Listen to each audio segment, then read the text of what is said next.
So today we'll get started here with some introductions to our speakers, and then we'll dive right into the meat of our content today. During the first half of our hour, we'll have Tor Johnson presenting on 5 ways to make your presentations great.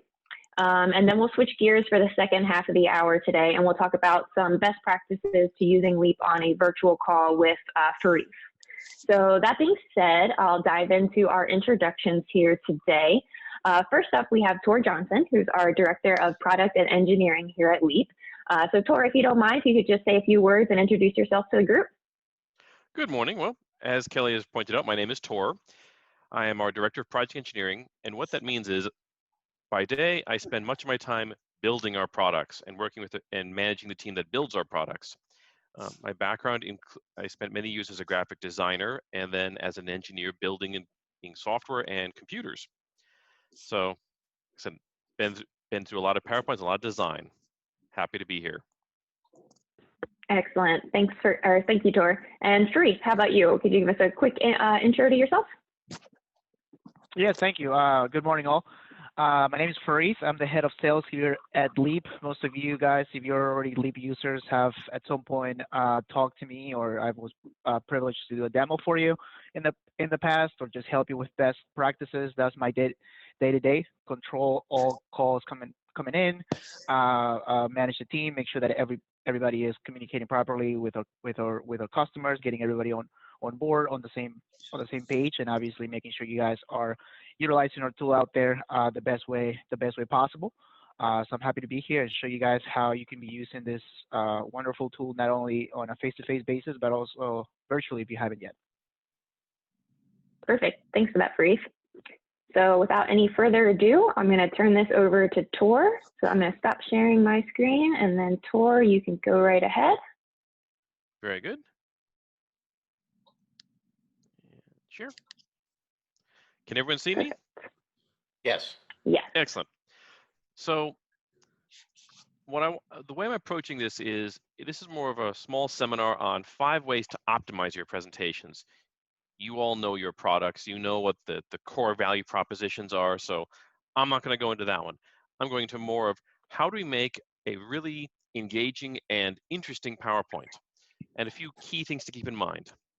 So my first key tip of making your presentation great: keep it simple, slides are cheap. Now, what do I mean by that? Well, keep your bullets short. One of the biggest temptations we have is to get all of our content out onto the screen. Well, back in the days of physical slides when it cost a fair bit of money to make a slide, I kind of got the idea here. PowerPoint doesn't care how many slides you are, and you don't have to show them for long periods of time. So you don't want to fill the screen with text. And when in doubt, break it into multiple slides. Now, why do we care so much about this? Well, this is the key one. They're not going to listen to you if they're reading. You want to keep your viewer and your customer engaged in what you're saying and what you're describing, what you're pitching, what you're explaining.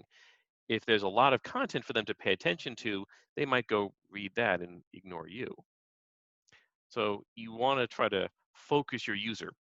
One of the ways I like to look at it is if I'm talking through something, the slides are as much to keep me on topic as it is anything else. It's not about all the text. Like, look at this. That is a wall of text right there. All this stuff is cool content. These are great quotes about customer service. And for those, so think about how many of you guys are reading all this right now? And if you're reading this, are you tuning me out? Or are you able to do both? If you can, that's awesome. I know I sure as hell can't do that. I'd be reading this and fascinated, like, oh, cool. That's a neat Teddy Roosevelt quote. And take that same quote and look at it here. It's actually much more impact. The other reason why I want to think about this is a PowerPoint is to support what you're saying. It is not the information in its own right. You may have other videos, you may have handouts, but more importantly, PowerPoint is not a handout. Do not treat it as such. One of the biggest mistakes I've seen many times made in many sales situations, both in government proposals, at contracting, you name it, every industry, I've always seen this mistake where they treat a PowerPoint as a handout and say, oh yeah, here's the slides of the deck, you can use it as a takeaway. If it's that important to give your user something, email them a little PDF brochure that actually has all the relevant information in addition to your slide deck. You don't want, otherwise you'll lessen the impact of what you're saying. This will be my one speech giving tip: don't read. If you're using your PowerPoint and you're just reading aloud all the elements, unless of course there's a statutory reason why you're doing that, don't read it. Use it as just a guidepost. Try and talk extemporaneously. You'll make a better connection with your listener.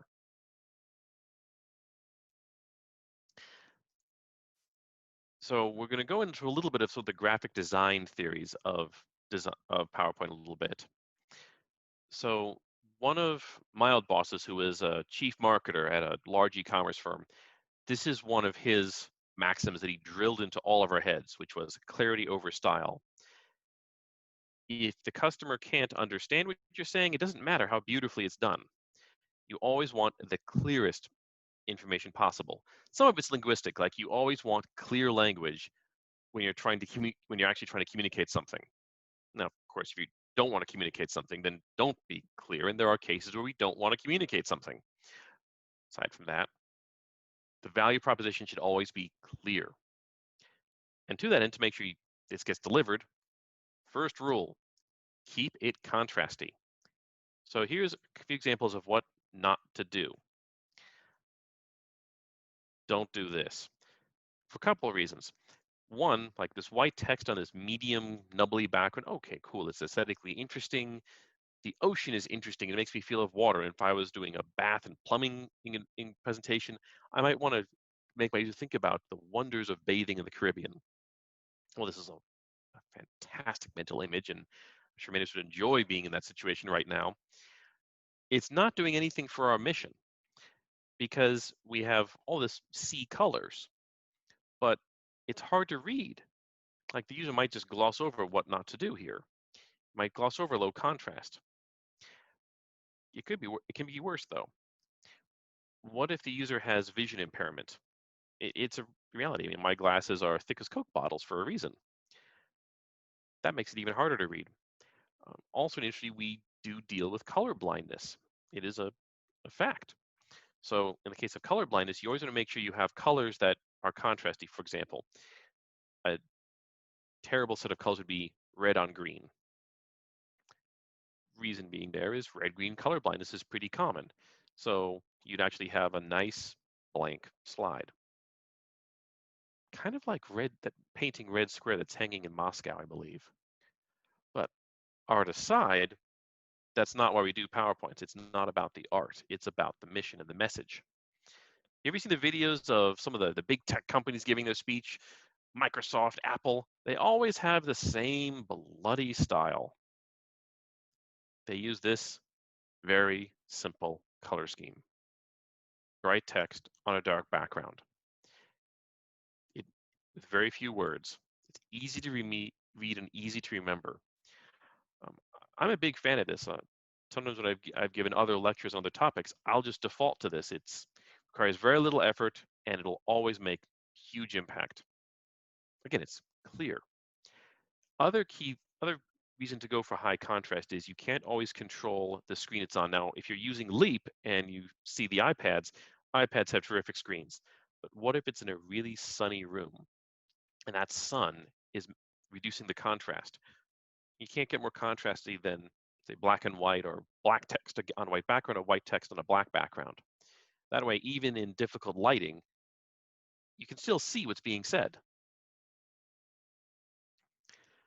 Other key things, keep your text large. So one of the telltales I always have taught people when they're doing PowerPoint presentations is you start off with your slide and you fill out your text and you say, oh, I got to shrink the text to fit everything on. Resist that. We want to resist that impulse.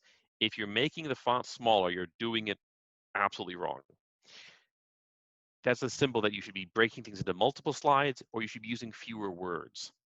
The one exception is that little star is something you don't really want someone to read, like a disclaimer, where it has to be there. It's okay for someone to read it, but it's not something you want to highlight. That's the one and only time to use small text. And you don't want someone to pay attention.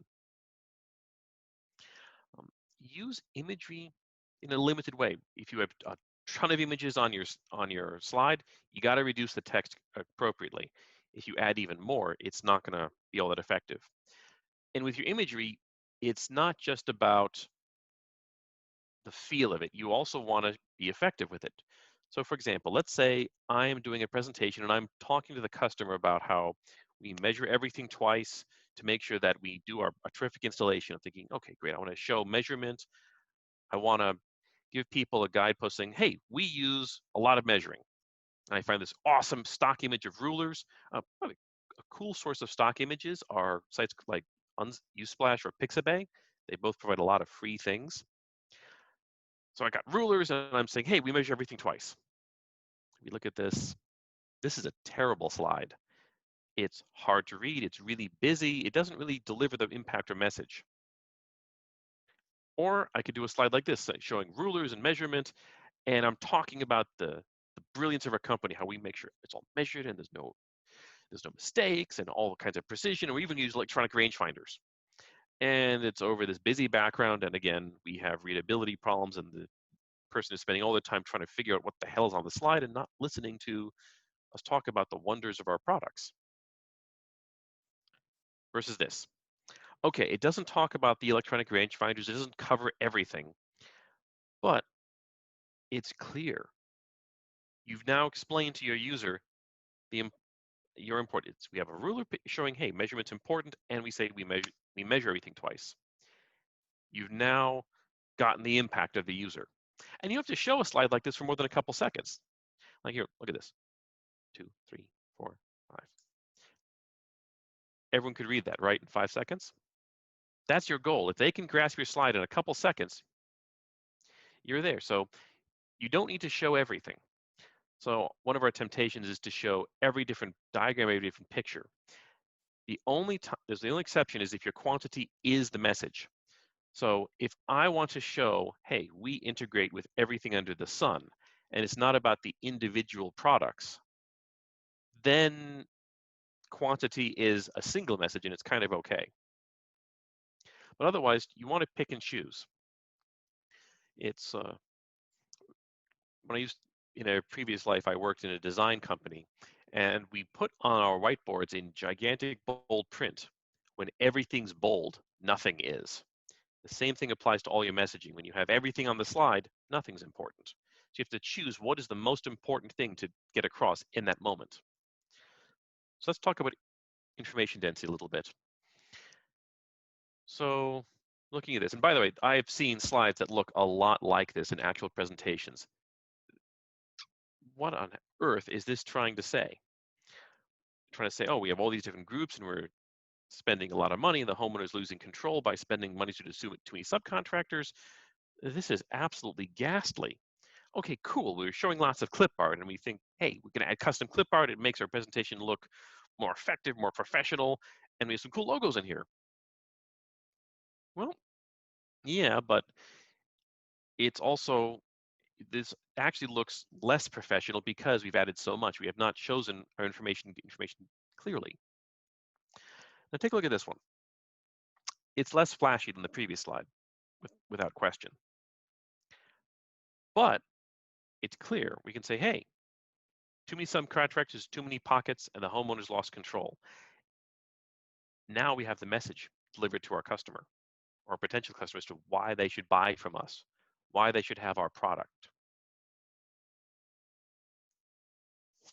So last piece on design.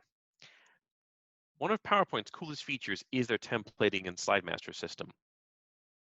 In your presentations, consistency is going to give you a very professional feel, even more than individual slide design. Again, I'm always tempted to individually art direct each slide layout, and I actively have to remind myself, don't do it, because then you will have an inconsistent presentation. Use your slide themes, use your templates. Your content will in many cases dictate your layout. So if you want to change how your slide looks, go to your slide master, you can edit it. There's also lots of good themes built into PowerPoint. You can get additional themes online, or grab a graphic designer and invest in a well-made PowerPoint template. It's not dirt cheap, but not crazy expensive. And if you do this right, you only have to do it once. And then as you're building templates, it's just adding content and you're done. So that can be a good, modest investment if needed.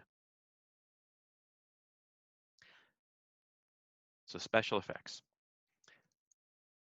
When I first started learning presentations, one of the coolest things I ever got to play with was animations. I got so excited and I just went hog wild on them. Again, I was a teenager at the time and then later on learned, that is not so good. So animations, you want to use them to focus the viewer. The best effects are the ones the user doesn't really notice. Minimize them. This is one of the hard ones is you always want to use a little less than you think you need. Kind of like chili pepper in many dishes. If you use how much you think you need, you probably use too much. If you think, okay, I got it just right, then take it back a little bit. Make it that little bit more subtle. And if you even consider you have too much animation, it's without question, you have too much animation. Now, looking at this slide, if you notice what I've done, I'm using just a very simple animation, just appearing, and I'm then using what's called an after animation where I'm lightening the text. So the idea is I'm helping focus on just the one thing I'm talking about. This is a fairly subtle but a useful way of using animation. It's not distracting to the user, as opposed to this.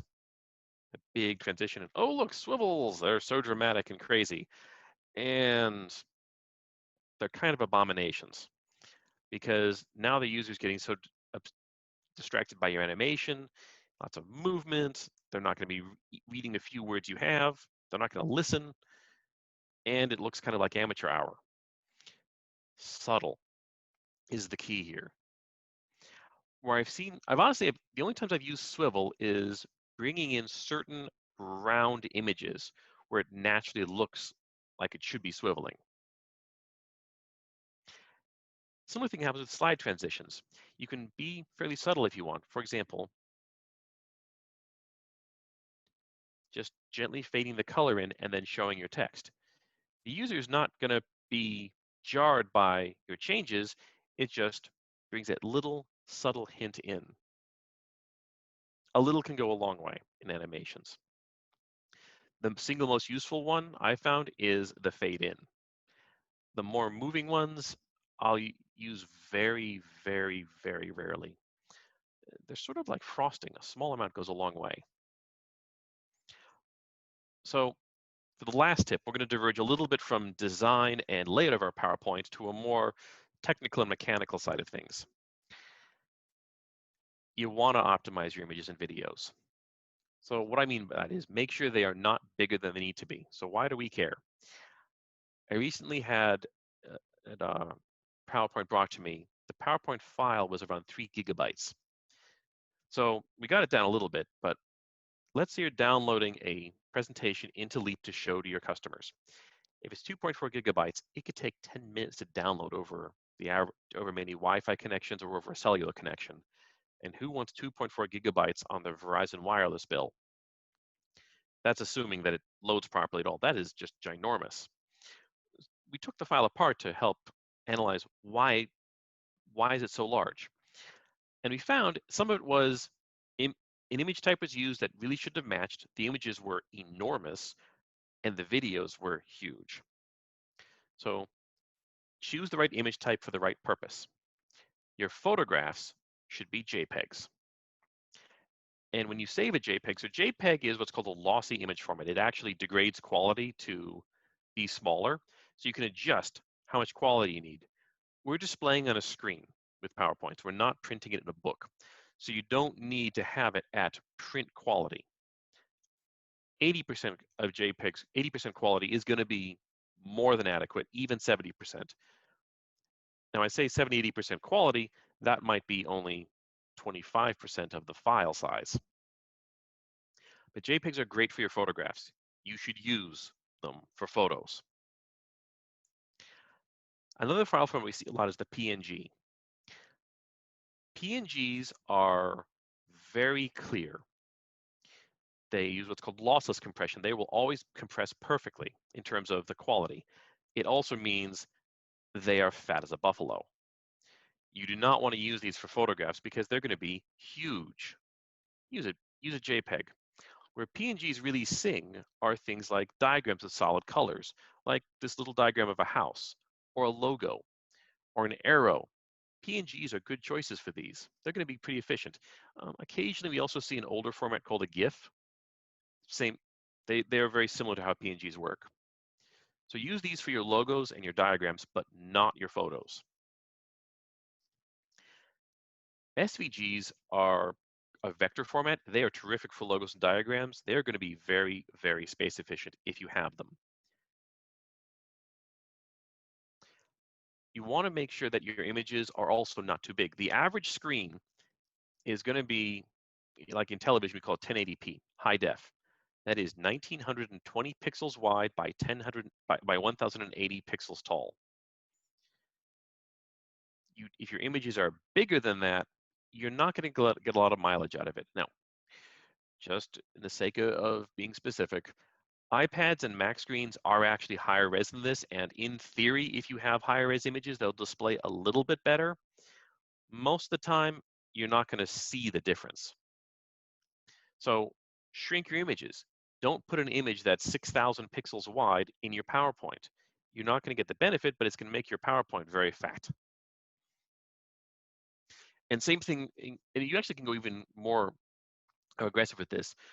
We've tested for many images, you can even get away with an image of, say, 1280 by 720, and it'll still look pretty good when displayed on a screen.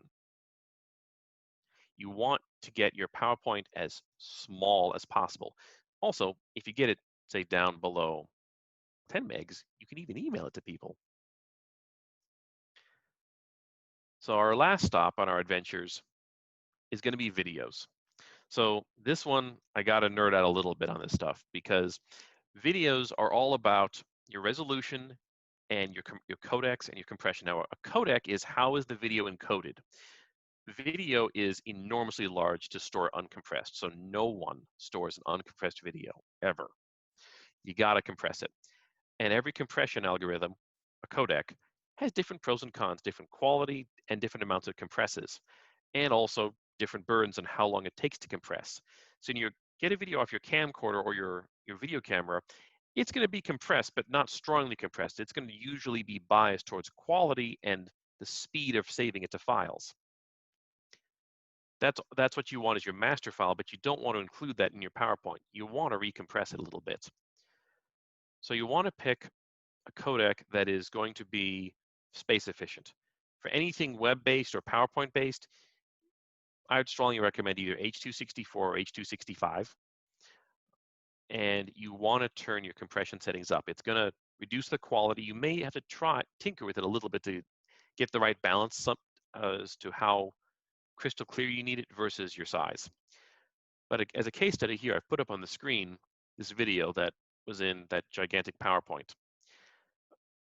The original video file, when I extracted it, was 2,300 megabytes. That's huge. The reason being is it had been filmed at 4K, which is wonderfully high resolution. It will display quite nicely on a giant 4K television, crystal clear. But we're not doing that. We're displaying it on computer screens and iPads. So you're not really going to get the benefit of 4K at the cost of having a ginormous PowerPoint that's hard to manage. So we experimented seeing how small can we shrink it without getting noticeable quality degradation and what codecs to use. So as you improve your compression, it also takes longer to compress. So for example, this was a 6-minute video. My final compression run, it took about 40 minutes on my computer to actually make the file. But at the end of the day, by turning my compression up and telling the compressor, it's okay to use processor, it's okay to take a while, I want it as small as possible. I used an H.265 codec and made sure that my compression was turned up. And lastly, I reduced the resolution. I got my file down. So the resolution is, like images, your pixel dimensions. Taking it down to 720p, which was the lower end of high def, and turning my compression up, we got down to 81 megabytes. Now that's still a decently large presentation, but much more manageable than 2.4 gigabytes. But it took some time and effort. So if you're going to use a lot of videos in your presentation, when you get that video in off the camera, you don't just put it directly in the presentation. You want to compress it and process it down to a more distributable size. Now, keep your big one on a hard drive because that is your master copy. It's sort of like back in the film era, your negative. And then you make a print, which is your small compressed video, and that's what's actually going to be sent out and used in your streaming environment. So some other codecs you might bump into, you might see MPEG-2. That's the codec used by DVDs. It's playable by everything, and it's generally quite useful. The codecs I've picked here are ones that we know for a fact you can play on iPads and use with Leap, and are supported by most playback tools. So I want to talk a little bit about different tools you can use on this. So for video compression, there are free tools. Ironically, one of the best is a tool called Handbrake. It is free, available for PC or Mac. It's actually used a lot by people to rip DVDs, but there are perfectly legitimate uses for it, primarily transcoding videos. It's terrific. Another free tool is VLC. It's a little harder to use. It's actually a video playing program, but you can transcode as well. Tools that are non-free, that are used in more professional settings are, say, the Adobe Media Encoder or Adobe Premiere or Adobe After Effects. Those are all going to do a very good job at re-encoding your videos and shrinking them appropriately. In terms of your images, you can do some of this within PowerPoint. The Windows Photo Viewer is great at resizing images, ironically, if you don't have any other tool. You can do it in the Mac Preview. If anyone's feeling like really eating the Wheaties, there are some free command line tools called ImageMagick. And then my personal favorite, Photoshop, where I can control exactly how big my image is, cropping off any unnecessary pieces, getting everything down to just what I want in the presentation. It takes time. So a good presentation will take you some time to do, but the final result will be very useful, have a very long life, and be something you can send around without jamming up your technology systems. Well, hopefully this has been useful to you guys. You have a couple practical tips and ways you can improve your presentations, and I hope you've enjoyed it. Otherwise, I will hand you back to Kelly. That's great. Thanks so much, Tor. Lots of great information there. Let me go ahead and I'll share my screen back, and we'll bring Farith on for our second half of our presentation today. All right, Farith, can you hear me okay? Redial. I was having some issues. There we go. Okay, we got your audio back. Awesome. All right, so we'll go ahead and jump right in. Take it away, Farith. Awesome. So let me first of all, thanks Tor. That info was huge. We get a lot of different presentations from companies, and those tips that I'm sure they're going to be able to optimize their presentation and make them even more, or make them better than what they are. So we appreciate that. What I'm here to talk about are basically the top questions, 5 top questions that we get about virtual appointments, and I just really want to make this an open forum. So make sure you ask your questions. I'll do my best to hopefully cover all of them during my 25 minutes. If not, I can always get back to you with the answers. And just so you guys know, like, the questions that we're going to cover are questions that we're hearing very often during our support calls or account review calls and things like that. The ability to be able to do a virtual presentation has been around for a very long time in the business industry. However, in the home improvement industry, because it's such a hands-on, on-site type of experience, it has never been utilized, but it's a very powerful way for you guys to become even more efficient at what you guys do.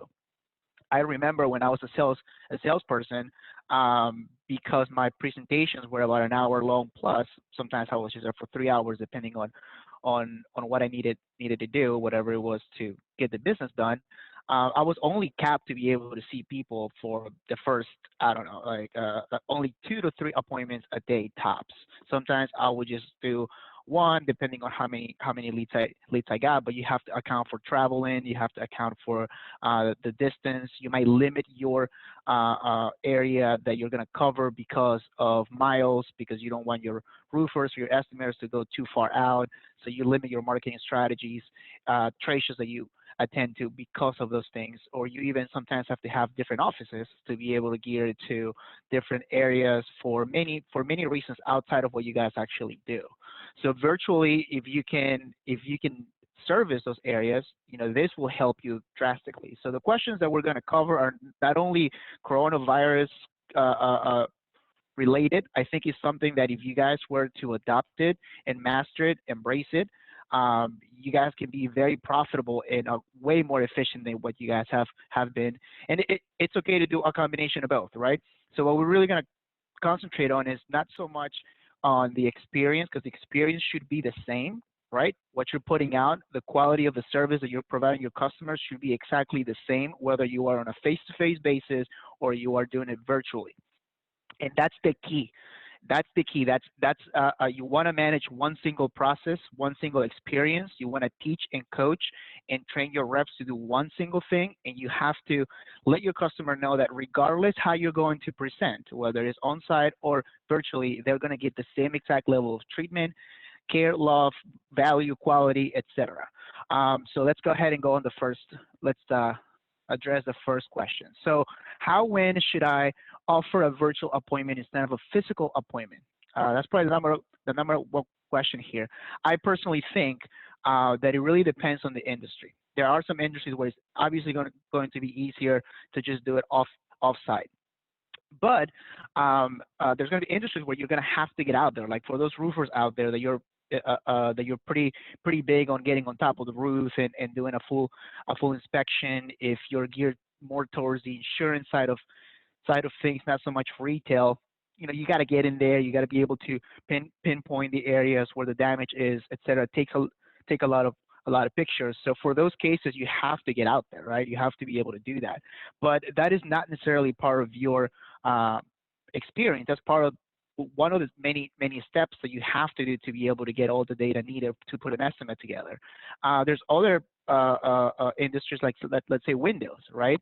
I have customers that easily have the customer go in and they make it really fun involving the customer, where they have the customer measure up the window. So if you're measuring up the windows and you price it based on United inches, width and height, done deal.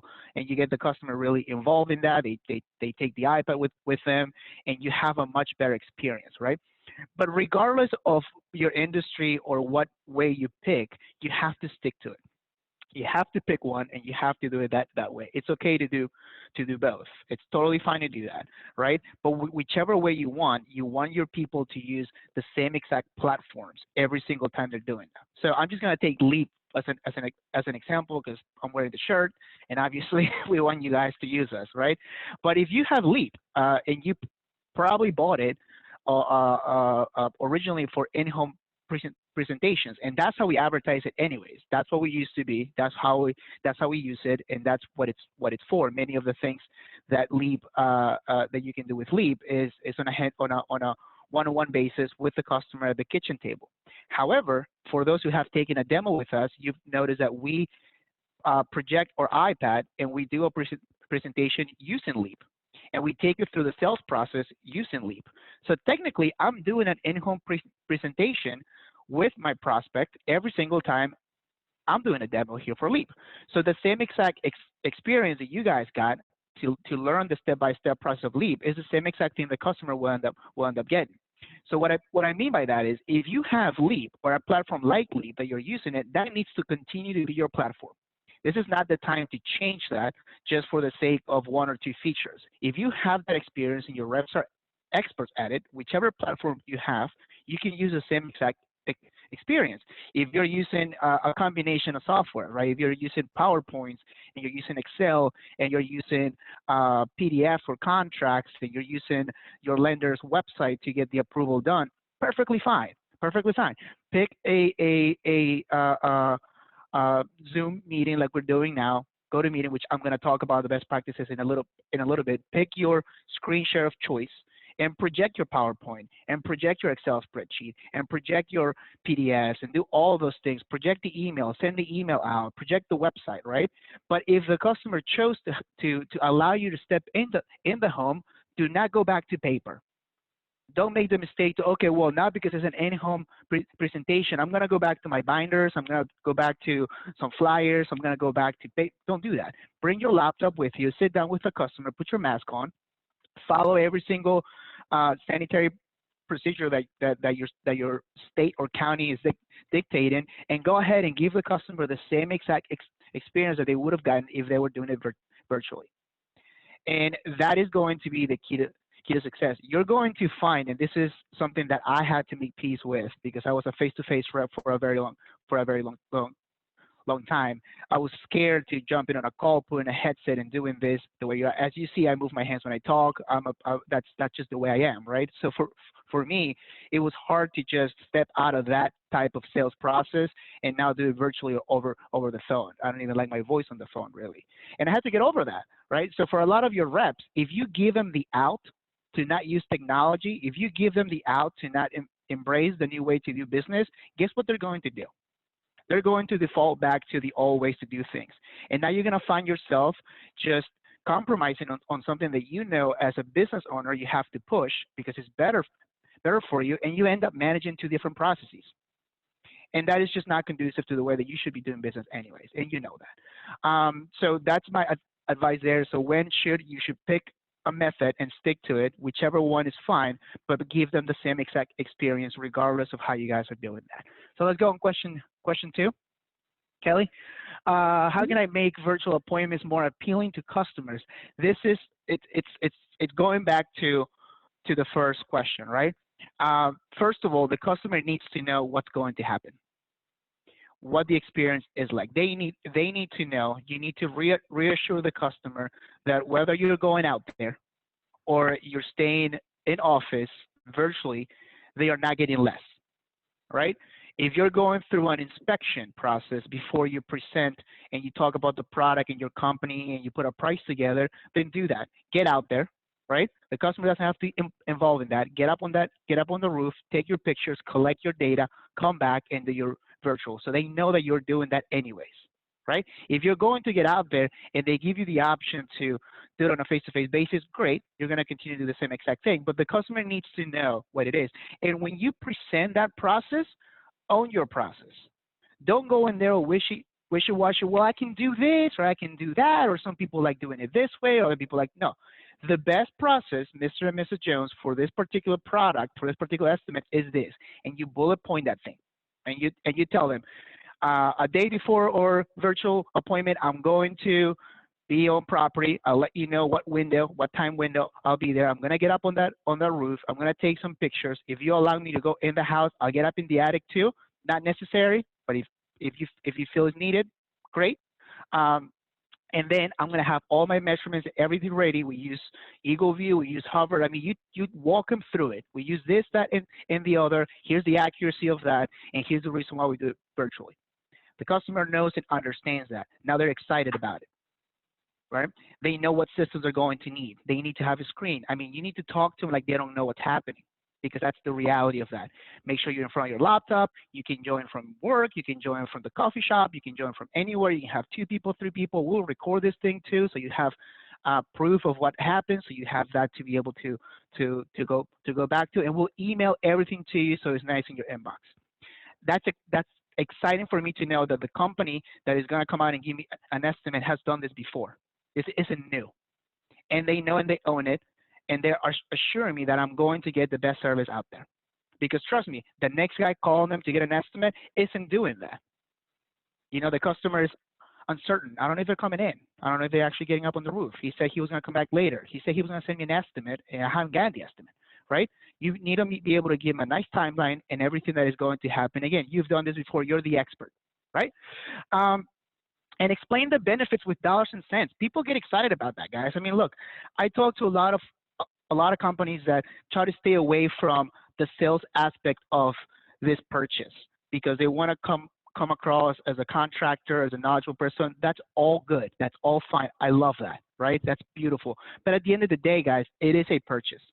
It is a purchase. There is going to be an exchange of dollars and cents, and they are shopping you around. You know, it can be a referral. It can be absolutely anything. Trust me, they're going on the website to find out if the price you gave them falls in the category of what they should be paying for the size of their roof.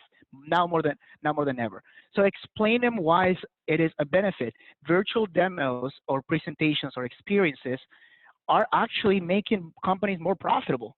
There's a lot of customers today that they're telling me, I can't believe I'm running more appointments than I could before, and the demand is higher. I'm getting more show-ups. I really don't get any no-shows because everybody's home. And what they're doing is like, look, listen, those are savings for us. We're running more appointments, lower overhead because we don't have as many reps. We don't have the cost of traveling. We don't have the cost of any of that. So I'm more efficient. I'm leaner, right? I'm going to be able to pass those savings on to you. That's why we choose to do it virtually. I have companies that are using that as a marketing scheme, right? Just to be able to show them that, look, this is why we choose to do it this way. We're investing in technology to make it more efficient for you, and that's actually lowering our cost. And we're going to pass those dollars and cents right back to you. That incentivizes people. Now they're going to allow you to do that because they really want to see your price. They want to see why you're coming up lower, or if your price may be higher still, but you're selling on value, right? And you've shown value because you're so invested. You're professionally looking. You have all your processes, your technology, your headset. I mean, all of that is perception, which you and I know perception is reality a lot of times when it comes to sales. So use that to your advantage. All right, let's go. Question 3. What other online tools or vendors are contractors taking advantage of? This is big. I mean, this is broad. I'm reading some names of all you guys that are attending. I know the majority of you guys are customers. I know that your inbox is full with probably every single email out there from every single technology company that is trying to earn your business. So first of all, thank you for using Leap and being here. But the reality of it is there's a lot of things out there, right? From all different angles. You have your measuring tools, you have your sales tools, you have your CRMs, you have every single lender has some sort of digital way to do it. So there's a lot of things that contractors are using today or exploring to use eventually. So if you were using Leap, guys, one of the biggest things that we like to talk about and the value there is the integration with already companies that you're using. So contractors are definitely leveraging lending more than ever now because money's tight, right? People are not employed. There's many reasons why people are not going to be likely to take a look at projects that they know they have to do. Like let's talk about roofing again, right? Roofing, waterproofing, things that are needed. That if something's happening, there's those type of things don't understand budgets. They don't understand pandemics. If your roof is leaking, guess what? That thing has to get done. So lending is huge. That's probably the number one thing that I can tell you. If you don't offer financing today, as the industry's evolving into a payment type of purchase, you have to. Period. You have to. There's no reason why you shouldn't offer financing. And if you want to have a conversation with me about the value of that, I'll be more than happy to talk about you. And I don't have any necessarily push for any of the lenders that we integrate with. You guys can interview and talk to all of them, but that's something that you guys should use. And all of our customers that are successfully using Leap are leveraging our partnerships with lending. CRMs, guys, the days of I don't need a CRM because I'm too small are dead. Period. Are dead. If you're still collecting paper or folders and you put them on a file cabinet and you're just banking on your organization to be able to get back to those people and the quality of data and things like that, you're doing yourself a disservice. Period. A CRM is not only just a tool to take an appointment and schedule. No, it has a way to boost your marketing. It has a way to streamline the collection of leads as you generate them, automatically sync right in. It has the ability to be able to go back 6 months, a year, 3 years, and allow you to rehash deals, have data in there. I understand that using a CRM can be a little bit confusing, and you might never use 100% of your CRM, but that's okay, man. You gotta get one. you have to get one. There's a lot of companies that are surviving today because they did have a CRM and they were able to go back a year or two and rehash deals that otherwise they wouldn't be able to, because one, they wouldn't have the data, they wouldn't be able to find the data, and even if they did have the data, they'll be drowning in paper, right? So get it. I mean, just make that's something that you have to have, right? Measuring tools. I mean, that's obviously used heavily now. You have EagleView, you have Hover, but there's a ton more, right? We integrate with EagleView and Hover. They are the leaders in that space. But you have companies like RoofScope, iRoofing for the roofing industry, and things like that you can use just to be able to get those measurements. Embrace that, guys. I mean, that's huge. Again, the days of the guy going out there with the measuring tape or the tennis ball with the rope and tossing them over the roof to be able to measure that, done, over. Use this technology, embrace that, bring it into your business. It will save you money. I understand that upfront might mean costs that you probably never really thought of because your rep was the one doing the measurements. I mean, it pays for itself big time when it comes to just getting those measurements from many angles, from a training standpoint, from an accuracy standpoint, even from a production standpoint. Embrace that technology. And then obviously your screen share providers. I'm not going to spend too much time on this one here because I'm going to talk about it in, I think, question 4 or 5. All right, let's go. Okay, here it is. How are other Leap customers running appointments virtually? We heavily recommend Zoom. As you can see, that's why we're using it here. That's what we use for every single demo that we do here. We obviously have a high volume of demos. We run over 100 demos a month. I personally done it, and trust me, it's never really been a problem. The audio is clear, which I'm going to talk about in a second too. The video is clear. It's very easy to share. It gives you 3 different ways to share your screen, whether you're for a desktop or just working out of your iPad. And we used to use another system, which is GoToMeeting, which isn't bad, but Zoom is better, right? So that's what we choose. But there are other tools out there, and I'll encourage you to explore all. And it's a matter of preference, right? There's some that are free that are meant for just family members, right? Like you just call your family and have a nice hangout, which is Google Hangout. That one is free. You could use that. I personally haven't used it for business demos, but make sure you check it out. It has the capability to screen share something. It has the capability of multiple people. So try that. Obviously, GoToMeeting is the other one. Our last webinar was hosted on GoToMeeting, so obviously it works. It's one of the powerhouses in that industry. And that should say Skype. Anyways, Skype. Everybody knows Skype. That's the original screen share. But again, that also is more for like families and things like that to connect, like people overseas. Have family in Peru. That's where I'm from, and that's what we used to use. So that's a way to do it too. But if you really want to have a long-term solution for your business, for your demos, multiple reps, like you have 10 plus reps, 100 reps, get a contract signed with Zoom. I mean, they have so much technology out there. You can have it up on a screen, on your laptop, on your tablet. There's so many different things. They even sell equipment like nice mics, headset. It's amazing. So definitely explore that option. That's the one tool that we will recommend. That's what we always tell our customers when they ask us for a virtual screen share. And 5, general tips, advice on virtual appointments. Okay, so I'm gonna take this one down to the super basic. Okay, these are things that had happened to us here, and again, as you guys know the history of Leap, everybody that works here at some point was an in-home rep. So we're not dealing with the most tech people on the sales side of things. I mean, Thor's team is amazing, super tech. They know it all. They have the answer to that. But my sales team isn't going to be the most tech savvy. We know enough to be able to do a great demo and do that. So the things that I'm going to mention here are things that you may feel like, okay, man, that's a known thing, right? It could be, but trust me, when you're in the process of going from demo to demo to demo to demo, these little things can fall through the cracks. I'm going to talk about those, and you're going to see, I'm going to give you like a real case scenario so you understand. Make sure your tools are fully charged. That's huge. That's huge.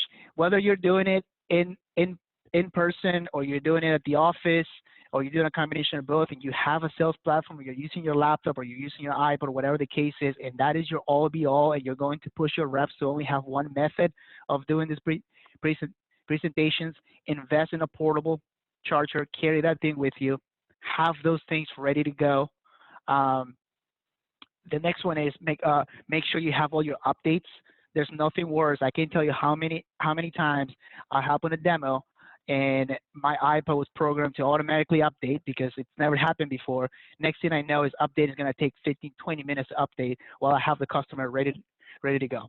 That can be an automatic no pitch because the customer's not going to have time to sit there for another 45 an hour until your thing updates, and now you're just like lost there. It shows that you're not prepped. It shows that you're not ready to go, right? You wouldn't show up to a demo without your measuring tape if you're doing measurements by hand. It's the same exact thing. And I know it sounds a little, like, well, that's pretty obvious, right? Self-explanatory. Trust me, it happens. It will happen. You will get that phone call from your sales rep saying, "Hey, man, I'm sorry, my iPad died on me." Right? So make sure those things are ready to go. Provide your reps with portable chargers and things like that if need be. Provide training to your reps. Do not assume your reps know everything. Again, I'm not assuming that you guys know that you should charge your iPad. I had to put it on a PowerPoint and explain it to you just to make sure I cover that, right? The same thing happens with your reps. Some reps are going to be super savvy and are going to know more than you do. I have one rep here. His name is Dave Rusk. He's my immediate supporter. When I don't know something, my man knows. And he knows Salesforce inside and out. The man is great. So you may have that guy, right? But then you also have the one guy that doesn't know anything. And is not even going to know how to send an email, how to share something. They're out there. So you need to make sure you streamline that training. And again, that's also why you should pick one method, one platform, one sales process, and that's all they do, whether it's virtual or in person. So they're always experts, right? And you make them the experts. Now with the virtual experience and people working remotely, it's very easy to train. It's actually easier for me. What I found is easier to train virtually than it is to do it in person, believe it or not. And I was opposed to that first, but then I figured out I can see what they're doing. I can tell them what to press without being right next to them, right? They can actually do a mock demo for you, and you see exactly what it looks like. So if they're moving too fast, you can say, "Hey, man, you're moving too fast. Your verbal is not matching your actions, your touches. You need to slow down a second. There's a second delay." Learn what the experience is for the customer before you roll this thing out, and have every single one of your reps either record that demo, that mock demo, or do it live. But do that, right? And that's the next one. Practice pacing. I'm a fast talker, as you guys can see. And again, getting used to presenting when you're not in front of people is tough. And pacing is the number one thing that will either disconnect a customer from your presentation or really get them into it because you're painting the picture, right? It's like a movie. So if things are not matching and you don't master that, you're going to have customers either start playing with their phones because they just don't see it, right? They're just not getting it. It's harder for someone to tell you to stop virtually than it is in person. And it's also harder for you to pay attention to them virtually because you're looking at the screen. So you have to make sure that you master that timing, right? And again, practice makes perfect. Don't settle with just one training and then off you go. Whether your sales are great and your closing percentages are awesome, still have training calls on a weekly basis, monthly basis, however you guys do that, to make sure that everybody's on track with how they're doing their virtual demos or how they're using their sales platform. So be on top of that.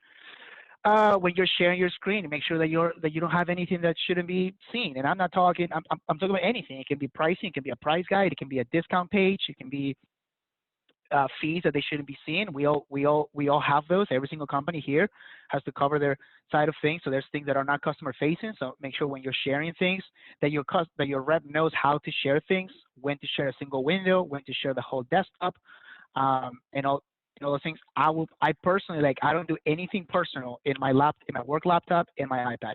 Nothing. I don't even have my Apple ID attached to either one of those because you never know. Once you put that thing in, it spreads everywhere, right? So make sure that you guys understand that. Provide your reps with a company email that is professional, right? And have that email linked to all the systems. That way you always know that you can, one, it gives you control over things, keeps it easier for them because they know the credentials spread across all business related technologies, and keeps it clean and professional. Have your background be the logo of the company. So the first thing the customer sees is, boom, your logo, right? Keep that nice and tight. And the last but not least, this is huge. That's why I have my video on. Video is your friend, especially when you're doing these demos, right? And we actually started doing that here at Leap, right? Before, we never had our video up, we just had our screen. Now I see the value of that, and I've been practicing that internally with my team, and I get a much better reaction when I can see my customer there, understanding, looking at the screen. It gives me a cue to when to ask questions. If I feel like I'm losing them, it's like, hey, hold on, let me ask you a question. How do you guys do this? How do you guys do that? Right? It gets them back in. And the same thing with them, right? They get to know the person that is doing this. They build that relationship, and they see how professional you are. Like, you have your logo, your polo with your name. You have your headset, nice and ready to go, right? You're not just driving a truck, trying to figure out what to do while you're driving, and you're trying to do this demo because you just feel like that's going to be it. That's not a good experience. Be at the office, be at your desk, even if it's home, right? Make sure you have a room, a place where no one is running around with you. Make sure the audio is clear, which we're going to talk about in just a second. But video is definitely a friend, especially for you guys that are super hands-on. Those one call closers that I have on the other side of this call, you guys understand the value of that eye contact and all that. So that's probably the number one thing that I can talk about here. What's next? How to present a virtual appointment. All right, so this is I'm going to share a video. I recorded the ways to share your iPad on Zoom and what that looks like, and it also I'm going to take you through what the view of Zoom means and just the best practices in general, so you understand where things live. There's three main ways to share your iPad through Zoom. One is through the USB cable. The second one is through Airplay, which will basically use your Wi-Fi to share it. And the third one is on the iPad. So I'm going to give you the scenarios and the plus and minuses of each one of those. There's probably some people on this call that are already experts at this, but there's probably people here that are trying to figure out. So I figured just address everything. So Kelly, let me know. I guess you're gonna shoot that screen share to me, all right? And guys, feel free to ask questions. Anything that I'm not covering that you were expecting to see today that you're not seeing, I'm more than happy to talk about that. I only have about 30 minutes to talk, so I know that can be a little not enough for some of you. All right, so this is a video, so I'm gonna stop and go. But basically, this is your Zoom view. What you're looking at here, and I'm gonna pause this for just a second. You have basically all your different your menu bar here, where you have your audio, start video, security, participants, chat, screen share, record. You're not gonna use them all, but there's certain things in there, and you end your meeting there, right? So I'm gonna continue to play this video, and I'm gonna talk about the audio first. As you guys see, I have a headset on. I'm alone in the office. I can easily use my computer audio and be just fine. To me, calling it in makes the best audio experience you can have. The headset, keeps it nice and tight, not only for your rep to concentrate, because again, if they're home, they have their kids, their pets, etc. It's easy to just sidetrack, and it just looks nice, guys. It looks professional, right? I mean, you have your headset, you're ready to go. If you need to mute something, all you need to do is just flip this mute, get back to it. You're not with your phone trying to press mute on it. So it really does give you and free up, and it also frees up your hands, right? The computer audio is good. It's only as good as your computer, right? If your computer is not good, it's a little bit older, or your audio is just not right, or you don't have a good microphone, you don't want to give the customer that experience. It can get annoying quite quickly. With phone, it's more consistent. So invest in a nice pair of, you know, headset with like noise canceling, like the one I have. I think these guys are $80 or so, or 100. I don't know. Totally worth it. Totally worth it. You can use them with connecting with your phone. Dial in. You're gonna dial a number here, and then it's gonna ask you for your meeting ID and your participant ID, and then you're in. All right, you're in. It's game. If you decide to just start with the computer audio, just flip it over. Just switch over to computer audio, and that's it. And all you need to do is just switch over to that and say yes to the next window, I believe. Yeah, join with computer audio, and you're good to go. So that's the audio advice there. The next one is the video. Now, obviously, my video is on, so you click on that thing there, and it's going to have your video. This was recorded earlier, right? Again, make sure, and I'm going to pause here, make sure that where you are is a place that you want to be seen at. So if you are home and it's a little messy out there, maybe you don't want to have that on there. If you're not proud of your office because it's messy and you don't want the customer to see that, that's fine. But make sure that you know, as soon as you hit that video, man, it's just going to pop right up. All right. What I personally do is I have this thing called virtual backgrounds, which you can access by simply clicking this little arrow here, and it's going to take you to this view. And you have some default ones that you can have, like the beach, you have the space and all that. And you can also download some funny ones if you like to. If you want to have the logo of your company on the back of your things, your virtual background, that's nice. And you have those things. So utilize that, obviously, the most professional way ever, or just to break the ice. You can switch them whenever. That's entirely up to you. I just wanted to touch on that because we have gotten a lot of questions about that, surprisingly enough. You know, how do you guys do that? You know what I mean? And that's how we do that. So that's the video there. And then after that, you can cancel that video. And then I'm gonna talk about the participant tab. As you know, you have everybody there. Every time you see that participant tab, if you see that camera that is, you know, crossed out, that means that the video is not set up. And then you might either see a phone icon, that means that they're logging in their audio through phone, or they just might have the mute signal, which means the customer is muted. So a lot of times if you're having that battle with them, like, oh, I can't hear you, can you hear me? They may not even know they're muted. Right? So you will be able to tell there, and you can even mute your customer or unmute your customer. So you'll have a mute word, and you can just hit that as an unmute, mute, and you can unmute your customer. Again, guys, your customers, just like you're not used to it, they really aren't either. All right? So you have to be able to walk them through this stuff sometimes before you even start your demo. So keep an eye on that. Make sure that they know these things. They can easily log in with their computer. If for whatever reason their audio is giving you feedback, that means that they're logging in and they have their audio through the computer and through the phone.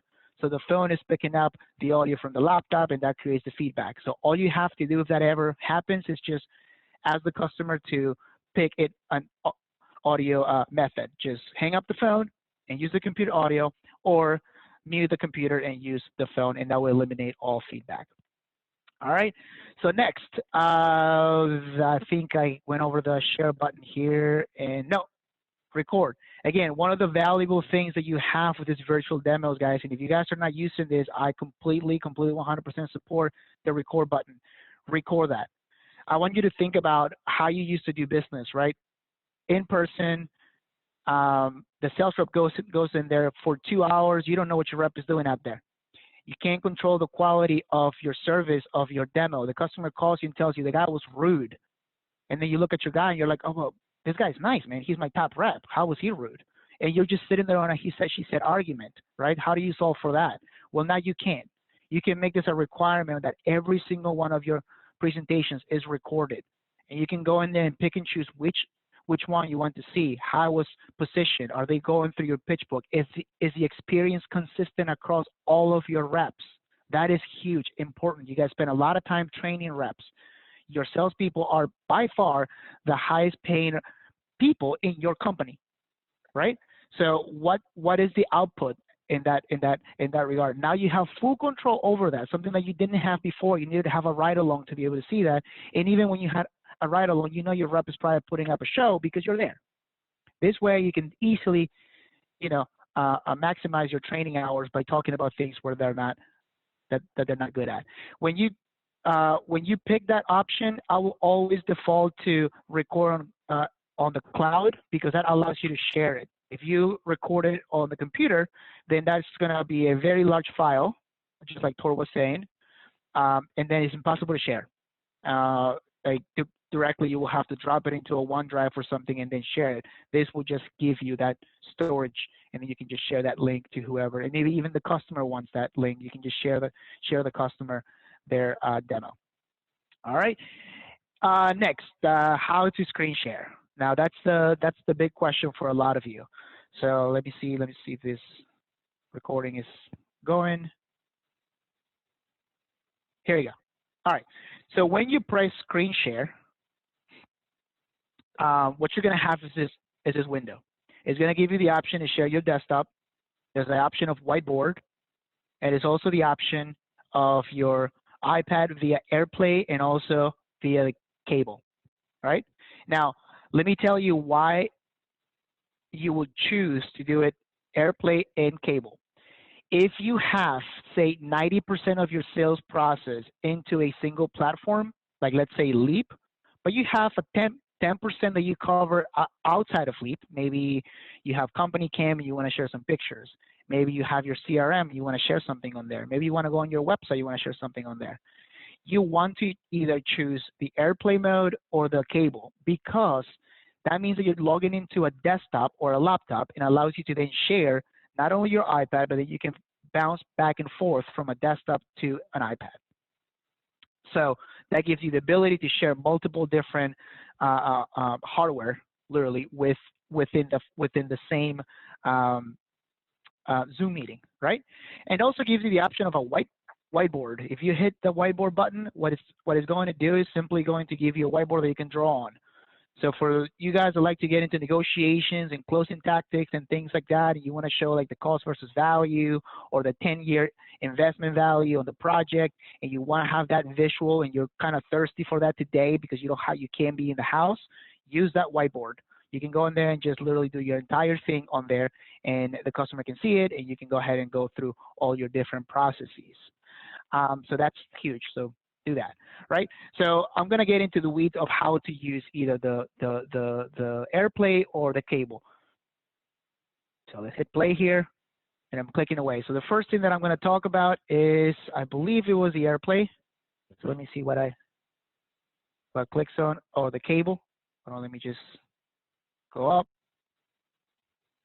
There you go. So I'm going to click on Airplay. You select the option first, and then you hit share. Now, in this case, it asked me to install a plugin. You should already have the plugin. But what's going to happen is once you hit share, this window is going to appear on your computer, right, on your desktop or your laptop. What it's basically telling you is that the device that you want to share, which in this case is your iPad, needs to be connected to the same Wi-Fi that the laptop is connected in.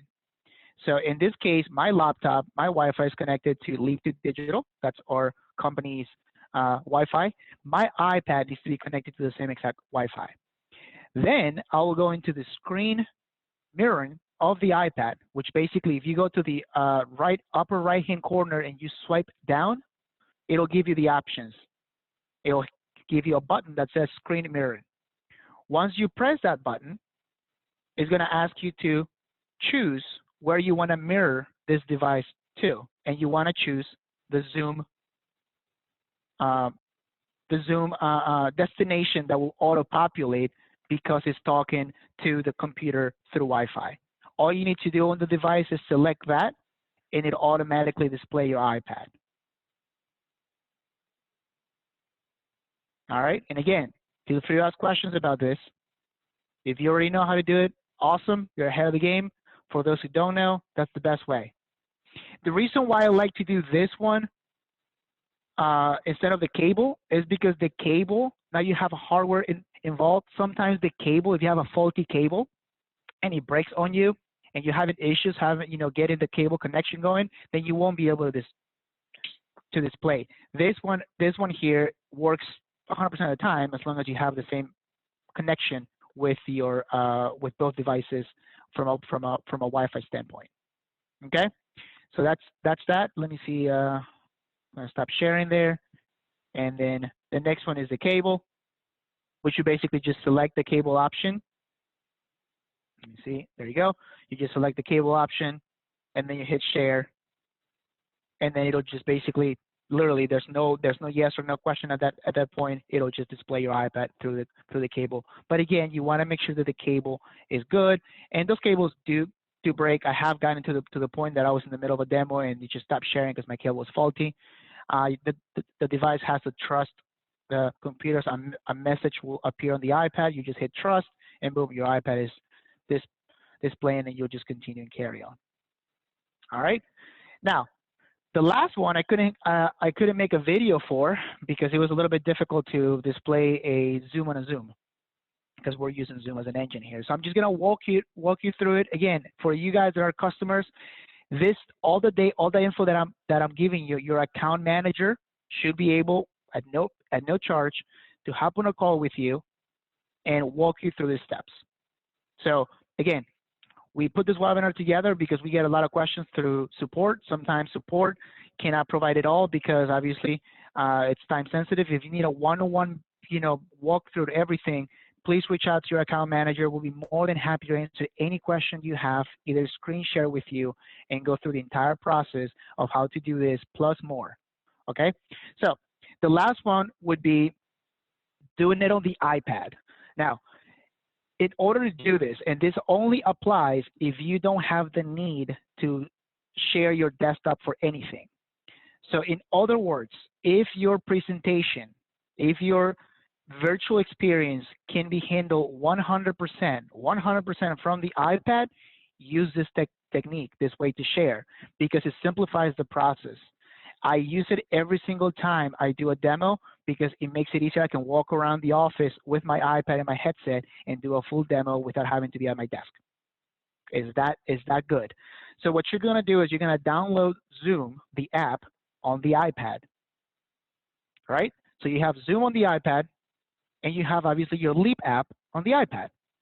You're gonna open up the meeting in Zoom, not from your desktop. You're gonna open it from your iPad by opening up the app, and you log in through there. When you go through that, on the upper right-hand corner, if I'm not mistaken, there's a button that says Screen Share, just like you see here, but on the iPad. What you're going to do is you're going to press that, and the first option that it gives you is share my iPad screen or share my screen. What that's going to do is literally going to share everything like the actual iPad screen. You can even come out of Zoom, just hit the home button, get out of Zoom, and then open up Leap. And everything you're doing on the iPad, your customer is seeing. So you can walk around the office or your home, whatever, because sometimes your demos might be long. You can stretch your legs. You can pick up your iPad and do that and go through your entire presentation. If you have any other documents that you want to share within the iPad, fantastic. You can just hit the home button. It'll close the Leap app. You can go ahead and open whatever other app you want to show, and it will always display.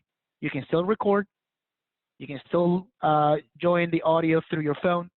You can still do everything else. You just don't need the cable, and also you don't need to have the whole Wi-Fi thing that I just showed you. All right. One last thing that I wanted to talk about, just to make sure that you guys are doing this. For those who have taken a demo with Leap, you understand. You notice that when we do our demo, there's a green dot that shows you guys where we're pressing. You can turn that on. So go to the settings, like on the iPad. If you're looking at your iPad, go to the settings, hit settings, and then you're gonna have a switch that says show touches. If you turn the switch on, that green dot will appear every single time you touch the screen. You must have that if you're doing virtual demos. That way your customer knows what you're pressing. If you're not doing that, please do so. And honestly, I will even do that if I'm on a face-to-face basis. Why not? Okay. So that's what I got about best practice. I know I went over about 15 minutes. I don't know how many of you are still here, but if you do have questions, I'll be happy to answer those. Yes, fantastic. Thank you for that, Farith. That was a lot of great information. I do know we're a little bit over time. I don't see any questions in the group chat, but I did, as Farith mentioned, feel free to reach out to your account managers directly if you have any questions or things like that. And you can also always reach out to this marketing@leaptodigital.com address. That will go to me. So I'm happy to, I'll be monitoring that. If you have any questions or things like that that you think of after the call, definitely feel free to reach out that way, and I'll be happy to connect you with Farith or your account manager or Tor. Or if you just have any feedback about today's presentation, any suggestions on things you'd like to hear about for future workshops, feel free to drop those to that email address as well. So thanks again, Farith and Tor. Do you guys have any final thoughts or closing tips or things before we close out for the day? The only one is, guys, if you guys ever feel short on any content for like best practices and you just want to have us do that, like Kelly was saying, please send us an email. We're happy to do these things. We want you guys to maximize the usage of Leap. There's many things that you may not know this thing can do that you may want to. So just throw the question out there. If it's not possible, trust me, it's going to be noticed and mentioned and talked about during our product meetings, and hopefully that update will come out at some point. But we need to hear what you guys are experiencing when you're out there doing this demo, so we can get this thing better and more in better position for this virtual demo. So that's it. Fantastic. So with that, thanks again everyone for your time today. We appreciate having you here, and feel free to reach out at any point, and enjoy the rest of your day. Thanks everybody.